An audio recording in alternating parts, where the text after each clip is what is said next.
Hello everyone, my name is Zenitsu and I'm back with another Digimon video. So today I'm going to be talking about pre-releases.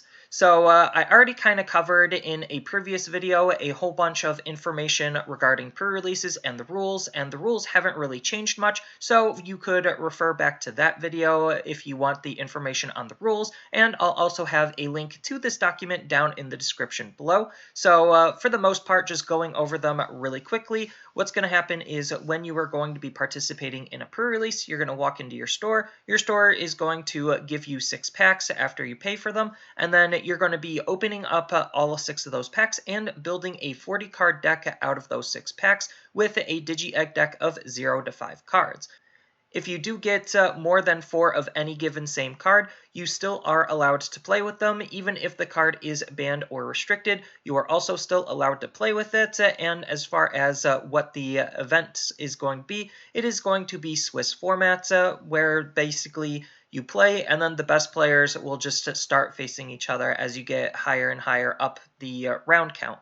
And then your sideboard is going to basically be all of the other cards that you pulled, so that way if you felt like something wasn't working, you could swap in and out of the cards in your pool. And then you get to keep all the cards from all of the packs because, you paid for them, and you're just going to be playing a nice normal game of Digimon, with the big exception that Digivolution requirements for colors are ignored.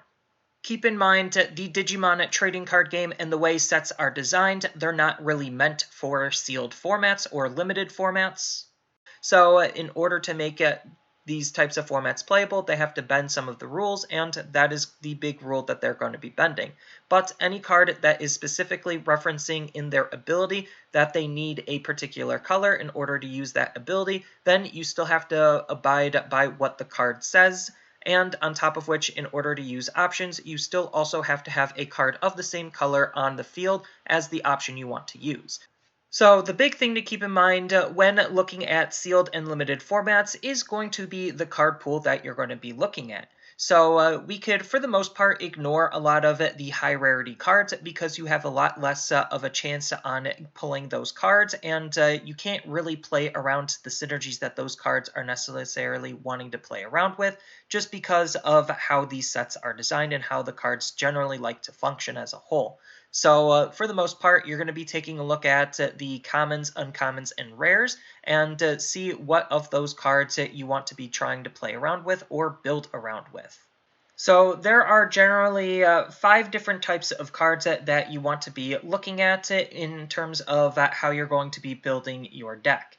So we like to use the acronym BREAD coming from Magic the Gathering, where B stands for bombs. So those are going to be the big, hyper impactful cards that you want to finish the game with.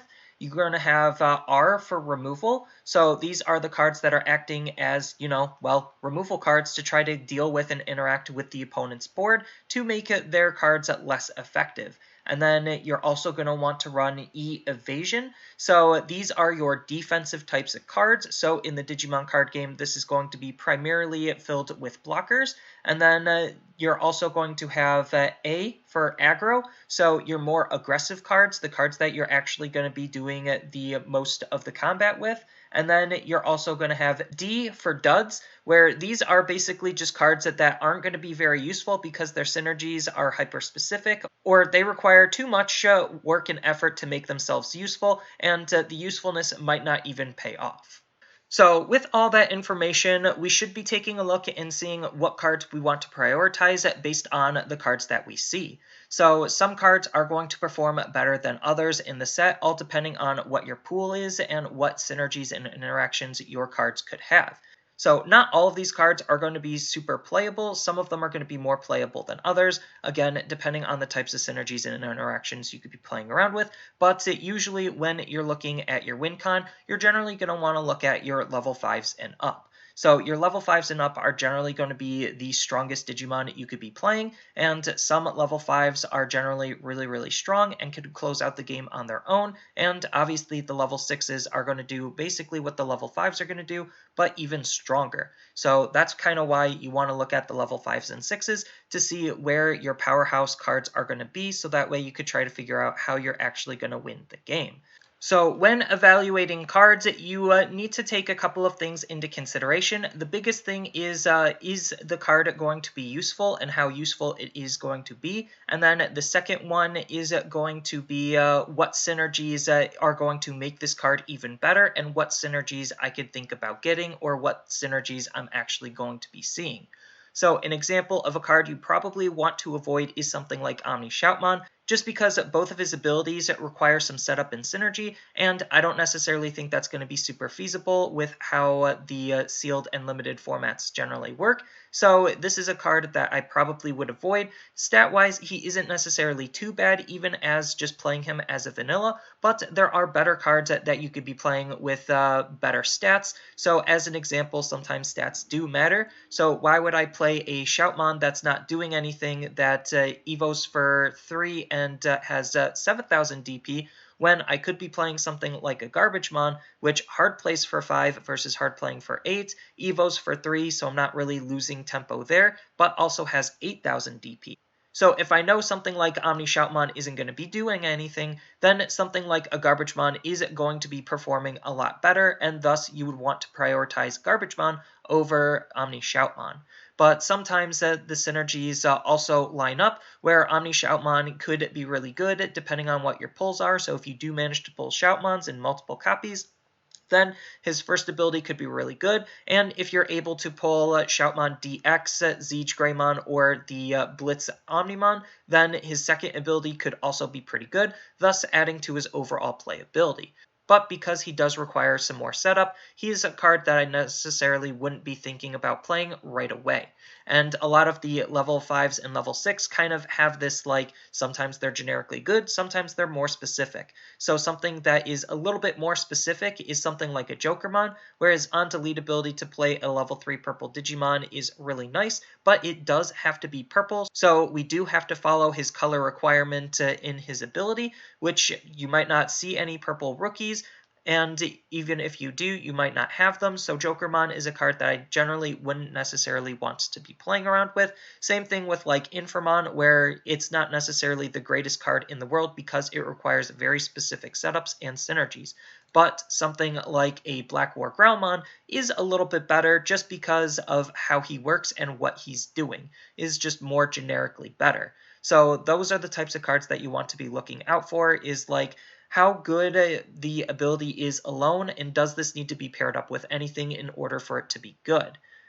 More examples of cards that you generally want to avoid are going to be something like Weregurumon Sagittarius mode, where both of his abilities, again, require some very specific setup in order to be good, but he does have a tiny bit different level of playability just because he can evo off of level 5s, so that could be really interesting on how to utilize the card, so you could utilize that as an extra card draw, but again, it's not necessarily the greatest type of card to be playing just because you could be playing something like a Triceramon where it's just strictly better, or even something like a Piximon where if you're just trying to get a cheap level 5 out, then this is just a really good, cheap, and effective level 5 to be playing around with. So something like Metal Greymon Alteris mode is also in that same camp, where it's not necessarily going to be super great to play. It does have some unique applications, but again, it's not the greatest card in the world for you to be utilizing, so I wouldn't necessarily prioritize those types of cards super high, and instead probably just go with some more generically decent cards, just to try to round out the deck a little bit better. And then as far as what the level 6s are doing, the level 6s for the most part are all pretty decent and have their own level of generic play, which makes them all really, really good. Obviously, some are going to be performing better than others, so one of the best cards that you could possibly get is going to be Black War Greymon. So this is just an absolutely fantastic card for this type of environment, just because he has 12,000 DP, and if we could just take a look at the rest of the field really quickly, we could see that almost every other card has 11,000 DP, so there's going to be a very high chance that he's going to live almost every security check, on top of which he has two very powerful keywords, the first one being he has security tech +1, so he's going to be hitting even harder, and then on top of which he also has the reboot ability, which is also pretty good because it limits what the opponent can do to interact with him. And then on top of all of that, what makes this card even better for this type of environment is the fact that he does count as a Greymon, and there is just a lot of generic Greymon and Garurumon synergies. So a lot of the low end, you could play around with Greymon synergies, or if you get anything that helps with Greymon synergies, it just makes Black War Greymon even stronger than what a lot of the other cards that you could be playing around with. But there are some really other interesting cards that you could be playing around with that have some good level of utility. So you could be playing something like a Bancho Lilymon, where she has 11,000 DP and a nice on-delete ability of tucking one of the opponent's Digimon back to the bottom of their deck, which is really good, so she's acting as some solid removal. On top of being a really decent level 6, then you also have Rosemon, so there is going to be some Digiburst synergy and support in the set, and Rosemon is just another fantastic card to interact with all of those Digibursts. Even though it's not going to be as much synergy and support as it was in the previous set, there still is some, so that adds to the card's overall playability. There's just a ton of very highly playable level 6s, and I wouldn't necessarily feel bad about playing any of these, considering there are some support and synergies for the cards, and the cards have their own unique level of playability. So, like Argamon as just another example, even though you're almost never going to be using his two bottom abilities that interact with Tamers, his top ability, just Digisorption 2, making him Evo for 2, is just pretty decent, considering it allows you to tempo up into him more efficiently than what your opponent might be anticipating. So that could add to the card's overall playability, even though the other abilities aren't really doing much. And the same can be said with Metal Garurumon and War Greymon, where if you can utilize their abilities, then they're just pretty decent. Otherwise, you don't necessarily feel super bad about not utilizing their abilities, let alone their inheritable abilities. So for the most part, a lot of the level 6s in this set are looking to be pretty good, and again, the one I would definitely prioritize playing around with is going to be Black War Greymon, just because he is the strongest out of the bunch that you generally would have a high chance of seeing.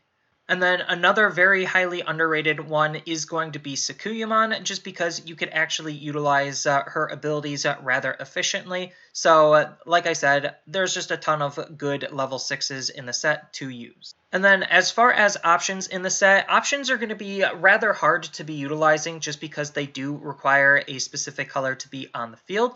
But options is more often where the removal is going to be. So understanding where the removal is usually rather important. So certain colors have access to better removal than others. So in this set, the big key removal cards are going to be Earthshaker in purple, Ultimate Flare in black, Spiral Masquerade in yellow, Absolute Blast and Supreme Cannon in blue, and then Transcendent Sword in red.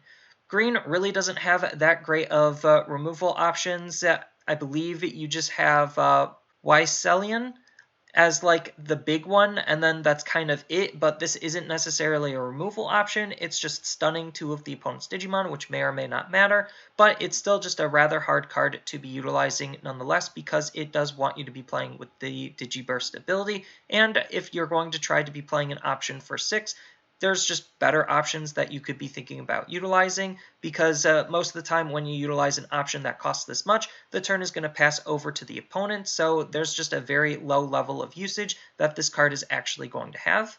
And then you also have one of the biggest duds in the entire set, which this card sounds good, but it's just not good, both in sealed and limited and in constructed. This is just an absolutely awful card to be playing, and this card will almost never be playable, so it is rather unfortunate, but it is important to understand, like, certain cards are designed more as traps, where this just seems like it's a really powerful removal option, but this is almost never going to happen.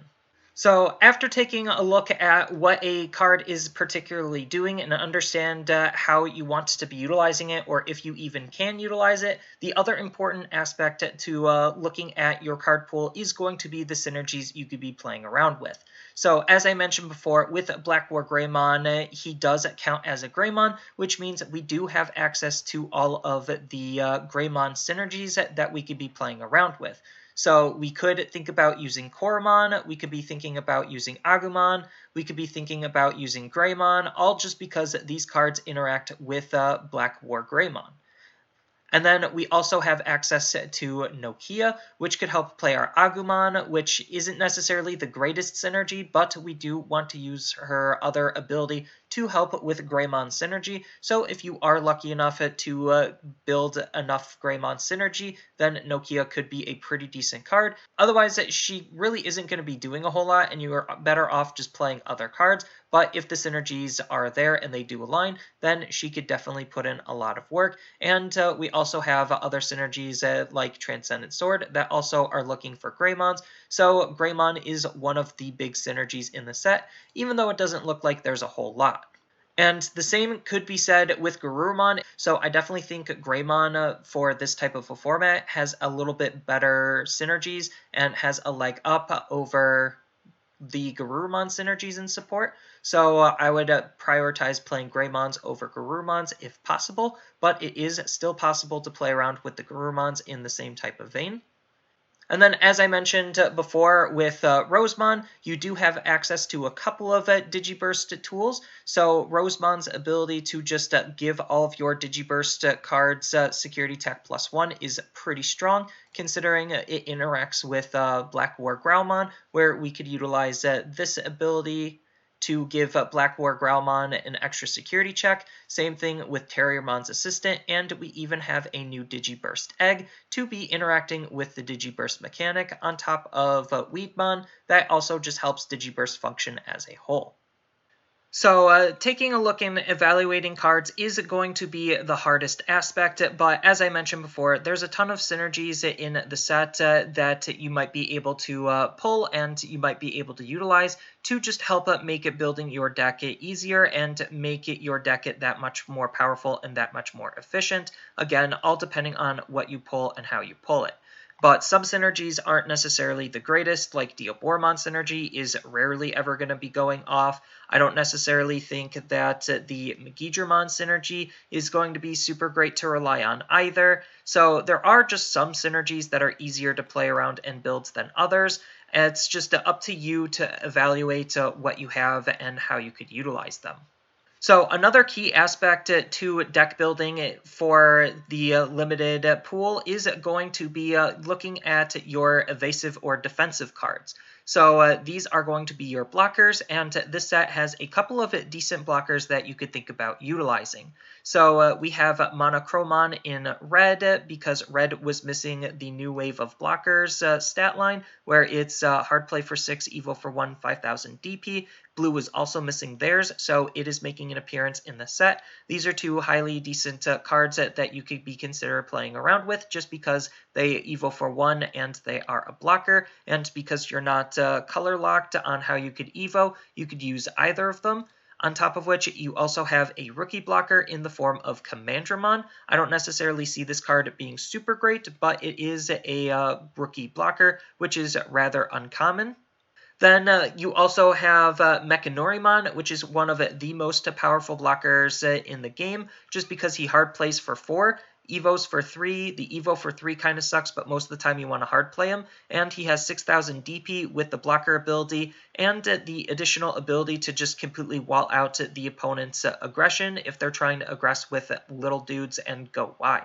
So Mechanorimon is a really powerful card to utilize for that. And then on top of which, we even have Shademon, which is a security Digimon, so he comes out for free, and he also has blocker, but both Mechanorimon and Shademon can't attack, so you do have to Digivolve up into them in order to make them attack. And then as far as Tamers in the set goes, the set has not that great of Tamers on a more generic basis, considering they do require more of their specific colors. So this is when one of your blue Digimon is attacking, this is when one of your green Digimon is attacking, this is with Diaboromon's support, which isn't necessarily super great, even though it does have some really decent support in the set. It's still going to be rather hard to use. Same thing with Nokia, it's relying on Agumon and Gabumon in order to make the first part of her ability good, which if you don't have an Agumon or Gabumon, then her first part is going to be basically useless, and if you're not playing Greymon and Garurumon and Omnimon synergies, then the second part of her ability is also going to be useless, so she is going to be rather hard to play, but we do have cards like Tai and Matt, where their first part of the ability also could be pretty good. Same thing with any of the duo Tamers. The first part of the ability is really all you're trying to be gaining out of it. The second part is just icing on the cake, but I definitely think compared to a lot of the others, Ty and Matt is looking to be one of the stronger duo Tamers next to Sora and Joe, just because the ability to gain 2 memory is on a more generic basis. But as far as one of the better Tamers of the set goes, I actually am going to say it's Takumi for this type of environment, just because you're going to be digivolving. On top of that, he also is the most efficient Tamer to play in the set. So this is probably going to be the best Tamer of the set, next to Sora and Joe and Ty and Matt. Izzy and Mimi is kind of okay, but it's a little bit harder to gain the memory off of their ability than some of the others.